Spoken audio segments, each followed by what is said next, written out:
Hello friends, कोई share market से करोड़पति बन रहा है, कोई बर्बाद हो रहा है, लेकिन आपको अब तक ये नहीं पता कि शेयर्स और शेयर मार्केट आखिर होते क्या हैं। ये वीडियो आपके लिए है। आपने वॉरेन बफेट का नाम तो सुना होगा, अगर नहीं सुना तो आज सुन लो। वॉरेन बफेट एक बिजनेसमैन है। इनकी संपत्ति $100 बिलियन यानी 8 लाख करोड़ रुपए है। तो गए ना, ये संपत्ति उन्होंने शेयर मार्केट से बनाई है। अगर शेयर मार्केट में इतना पैसा है तो हमें भी शेयर मार्केट सीखना है। चलिए अब अपनी शेयर मार्केट की जर्नी स्टार्ट करते हैं।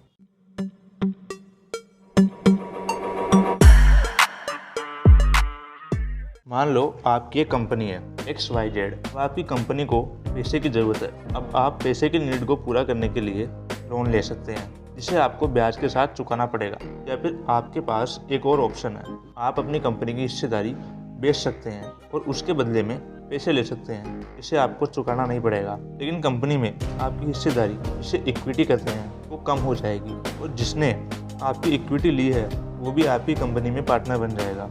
अब मान लो आपको इतने पैसे की जरूरत पड़ गई, कोई भी एक इंसान उस जरूरत को पूरा नहीं कर सकता, तो आप अब फ्लिक को अपनी कंपनी में पार्टनर बना सकते हैं और उनसे पैसे ले सकते हैं अपनी इक्विटी के बदले। इक्विटी को ही शेयर कहते हैं। अब जहाँ इन शेयर्स को खरीदा और बेचा जाता है उसे शेयर मार्केट कहते हैं। मार्केट दो तरह की होती है, प्राइमरी मार्केट और दूसरी सेकेंडरी मार्केट। जब कंपनी प्राइवेट लिमिटेड होती है तो उसके शेयर प्राइमरी मार्केट में ट्रेड होते हैं। कोई भी प्राइवेट लिमिटेड कंपनी पब्लिक के शेयर नहीं बेच सकती। पब्लिक को शेयर बेचने के लिए उसे प्राइवेट लिमिटेड से पब्लिक लिमिटेड बनना होता है, क्योंकि कंपनी अपने IPO के थ्रू करती है।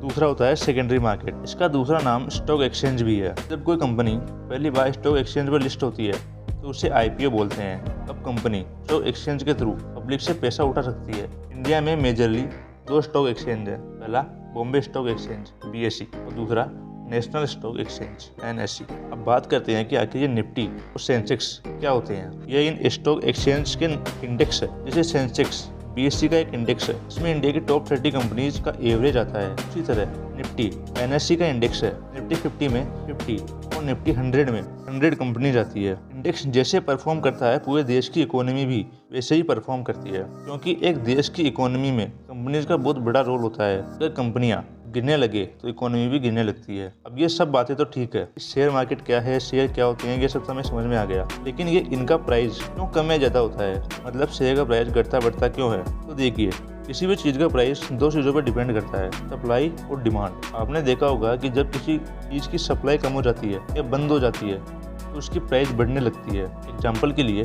सब्जियों और अनाज का भाव। ठीक वैसे ही शेयर मार्केट में भी होता है। शेयर्स की सप्लाई तो लिमिटेड होती है, मतलब अगर किसी कंपनी ने अपने 10,000 शेयर निकाल दिए तो वे 10,000 ही रहेंगे। अगर किसी ने न्यूज़ फैला दी आज इस कंपनी का शेयर बढ़ने वाला है, तो लोग उस शेयर को ज़्यादा खरीदेंगे, जिससे उसकी डिमांड बढ़ जाएगी और सप्लाई लिमिटेड होने की वजह से प्राइस भी बढ़ जाएगी। सिंपल। ऐसा कई लोग करते भी हैं। जैसे जब किसी कंपनी के शेयर के करोड़ों में भाव मिल रहे होते हैं तो उन शेयर्स को बल्क में खरीद लेते हैं, तो गलत न्यूज़ फैला देते हैं कि इस शेयर का प्राइस बढ़ने वाला है। जब उस कंपनी इस शेयर को कई सारे लोग खरीद लेते हैं तो उनकी प्राइस भी काफ़ी बढ़ जाती है। और अब जिसने इन शेयर्स को बल्क में लिया था वो अब उन शेयर्स को हाई प्रॉफिट में बेच देता है, और इतने सारे शेयर्स एक साथ बिकने से कंपनी का शेयर रेस कर जाता है और लोगों का नुकसान हो जाता है। इसे पंप एंड डंप कहते हैं। अब आपने शेयर मार्केट की एक बेसिक अंडरस्टैंडिंग तो दे दी, लेकिन अब ये भी बता दीजिए कि शेयर मार्केट में इन्वेस्ट करना कैसे है। देखिए, शेयर मार्केट में इन्वेस्ट करने के लिए आपको एक ब्रोकर की ज़रूरत होती है। अभी मार्केट में बहुत सारे ब्रोकर हैं, जैसे Upstox, angel one, Zerodha, grow, कुछ लीडिंग ब्रोकर्स के नाम हैं। आपको इन ब्रोकर्स के पास अपना एक डीमैट अकाउंट खुलवाना है, उसी से आप शेयर मार्केट में इन्वेस्ट कर पाएंगे। आप डायरेक्ट कंपनीज के शेयर भी खरीद सकते हैं। अगर आप अभी बिगिनर हैं तो म्यूचुअल फंड में भी इन्वेस्ट कर सकते हैं। म्यूचुअल फंड ऐसे फंड होते हैं जो आपका पैसा शेयर मार्केट में लगाते हैं, इसके बदले वे आपसे कुछ फीस चार्ज करते हैं। इसलिए अगर आप शेयर मार्केट में एक बिगिनर है तो आपको म्यूचुअल फंड ही प्रेफर करना चाहिए।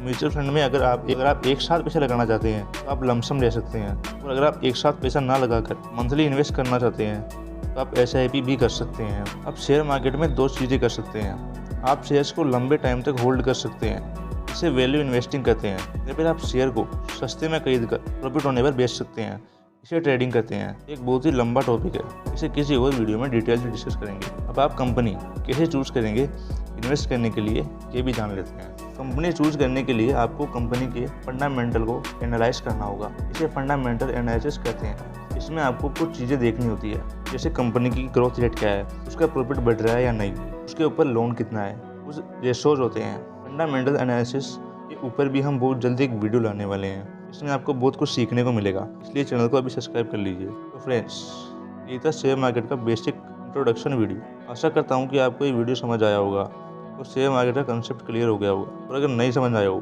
तो वीडियो को दोबारा देख लो यार, 5 ही मिनट का तो वीडियो है। अगर आपको वीडियो समझ में आ गया और अगर थोड़ा सा भी वैल्यूएबल लगा तो लाइक और शेयर कर दीजिए। आपसे मुलाकात होगी हमारी नेक्स्ट वीडियो में। Let's grow together, become self.